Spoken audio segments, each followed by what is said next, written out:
Salut à tous, hommes de parole, bienvenue sur notre page YouTube Hommes de parole, une plateforme qui équipe et encourage les hommes à marcher avec foi, courage, intégrité dans un monde qui change rapidement.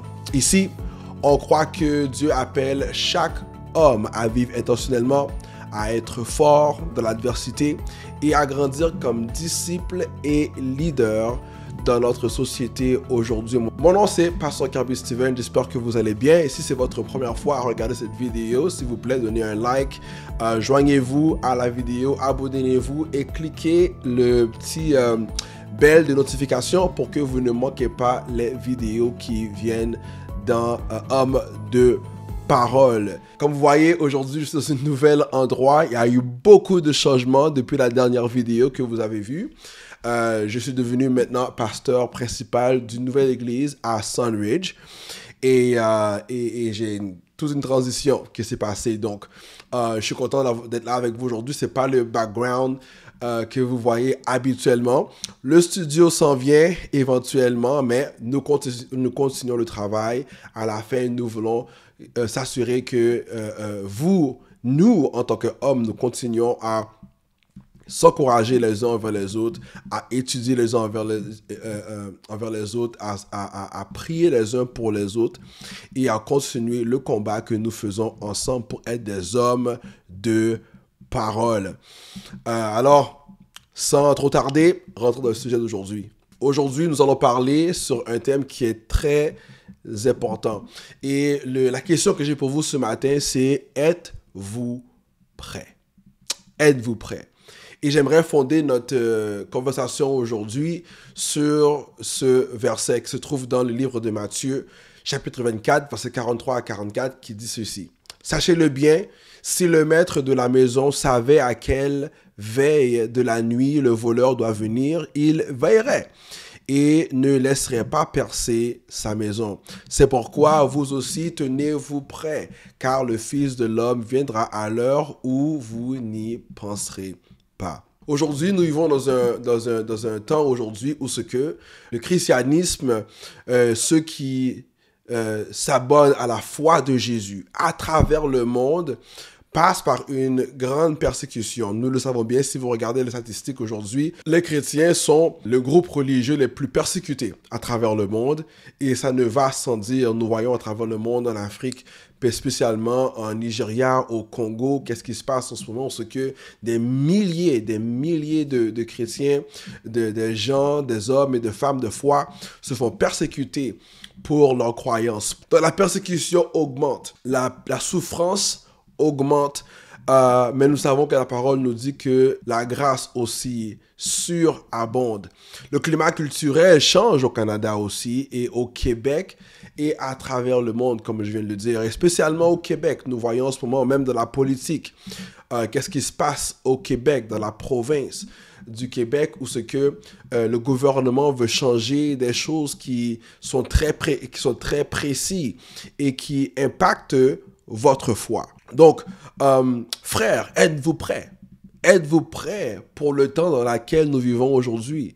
Le temps vient où notre foi va être mise à l'épreuve. Et le confort que des fois nous avons n'est pas le confort que nous devons maintenir. Nous devons rentrer dans le courage.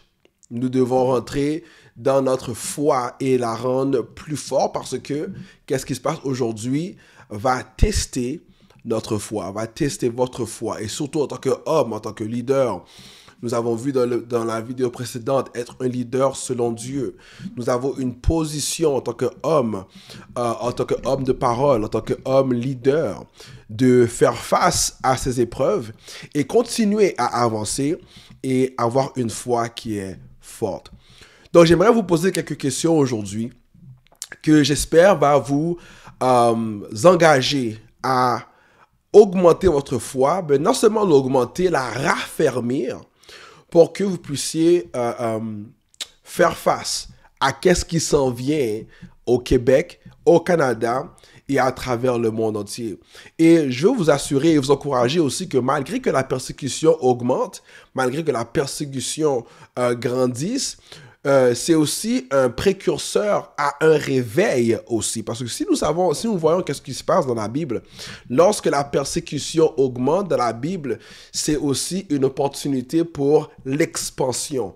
C'est aussi une opportunité pour l'agrandissement. Lorsque les chrétiens se dispersent à cause de la persécution, ben aussi la foi et la parole de Dieu aussi se dispersent en même temps parce que nous courons et nous avançons avec notre foi. Dans la première direction que j'aimerais vous diriger aujourd'hui, c'est ceci.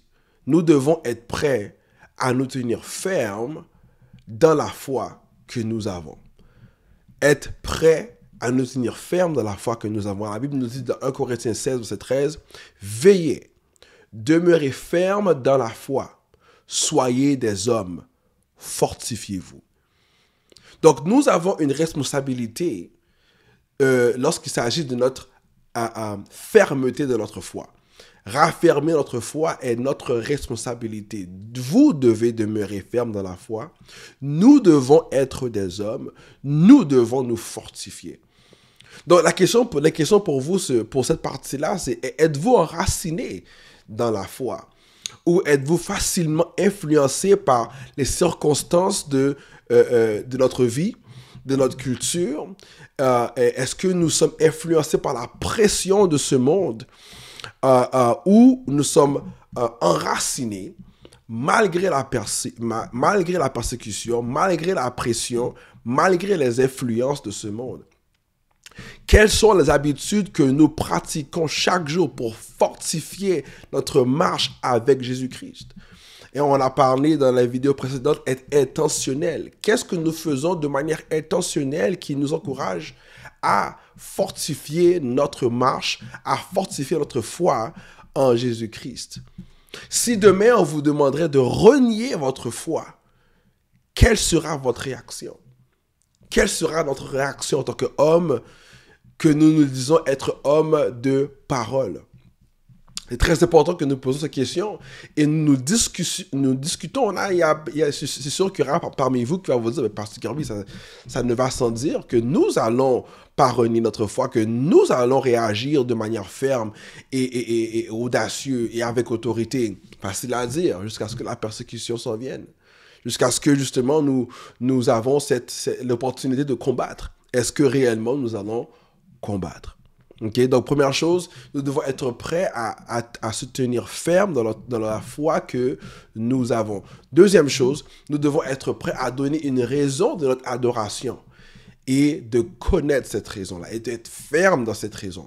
La parole de Dieu nous dit dans 1 Pierre, chapitre 3, verset 15, « Sanctifiez dans vos cœurs Christ le Seigneur, soyez toujours prêts à vous défendre avec douceur et respect devant quiconque vous demande raison de l'espérance qui est en vous. » Non seulement nous devons nous sanctifier en Jésus-Christ, mais nous devons toujours être prêts à nous défendre avec douceur et respect lorsque quiconque nous demande pourquoi tu sers Jésus, pourquoi tu es un homme qui va à l'église chaque dimanche, pourquoi tu pries avant de manger, pourquoi tu rends grâce au Seigneur? Pourquoi tu rends gloire à Dieu pour whatever la raison que tu rends gloire à Dieu aujourd'hui?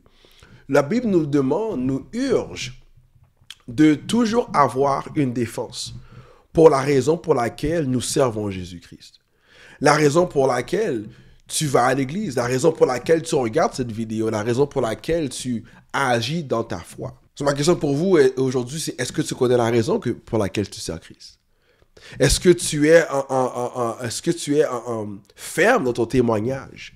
Est-ce que tu te rappelles pourquoi tu as dit oui à Jésus? Et es-tu prêt à le témoigner? Si jamais ton collègue au travail, ton partenaire en classe, ta famille te demande pourquoi tu sers Jésus? Pourquoi tu adores Jésus? Pourquoi tu le loues?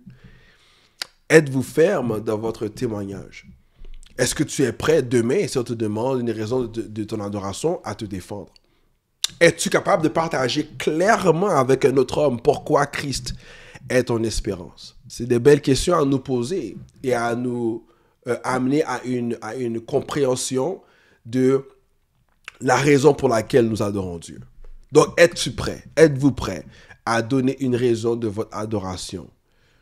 Et la dernière chose, le troisième point que j'aimerais vous poser, c'est être prêt à faire confiance à Dieu face aux difficultés. Frère, les choses ne vont pas tourner plus faciles pour nous. Ils vont être plus durs. Ça va juste être plus difficile. Si nous lisons la Bible juste pour un petit moment, nous allons voir comment Jésus nous dit que les choses ne vont pas être plus faciles.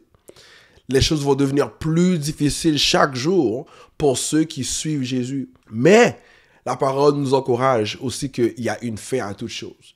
Même les difficultés. La Bible nous dit dans 1 Corinthiens 10, 13, il n'y a aucune tentation ne vous est survenue qui n'ait été humaine. Dieu est fidèle et il ne permettra pas que vous soyez tentés au-delà de vos forces. Mais avec la tentation ou la misère ou les difficultés, il préparera aussi le moyen d'en sortir afin que vous puissiez la supporter. Et le mot le plus important ici, c'est le mot endurer, supporter. Ça veut dire que le Seigneur ne va pas nécessairement nous retirer des problèmes. Le Seigneur ne va pas nécessairement nous retirer des difficultés. Il ne va pas nécessairement arrêter la persécution des chrétiens. Il ne va pas nécessairement envoyer des anges pour nous délivrer, mais il va nous donner la force, le courage et aussi une porte de sortie pour que nous puissions avoir la foi en lui et sa fidélité pour que nous puissions supporter la difficulté, pour que nous puissions supporter les épreuves, pour que nous puissions supporter les moments difficiles. Quand les épreuves arrivent, est-ce que nous devons paniquer ou nous devons prier? Lorsque les épreuves arrivent, est-ce que nous devons nous soumettre à Dieu ou nous soumettre à nos forces? Est-ce que, en ce moment dans votre vie, vous croyez que Dieu est fidèle pour ouvrir un chemin dans les pires moments de notre vie? Et j'aimerais vous poser cette dernière question-là. Dans quel domaine de votre vie actuellement tu dois lâcher prise et faire confiance au plan échappatoire de Dieu? Parce que des fois, nous sommes dans une situation et nous ne voulons pas en sortir parce que nous lâchons pas prise. Mais Dieu est fidèle. Il dit qu'il est là pour nous. Et il a la porte de sortie pour nous. Donc, frère, il est temps pour nous de se préparer. Le temps de se préparer, c'est maintenant. Si tu n'es pas affermé dans ta foi, c'est le temps aujourd'hui de t'affirmer dans ta foi. Pas demain. Pas seulement quand la persécution frappera à ta porte, mais aujourd'hui. Même dans ton moment de paix, tu dois être un soldat, un homme qui se prépare pour la guerre. Parce que la guerre s'en vient, que nous le veuillons ou non. Donc nous devons être enracinés dans la parole, clairs dans nos convictions et forts dans notre confiance en Dieu à travers chaque épreuve. Homme, êtes-vous prêts?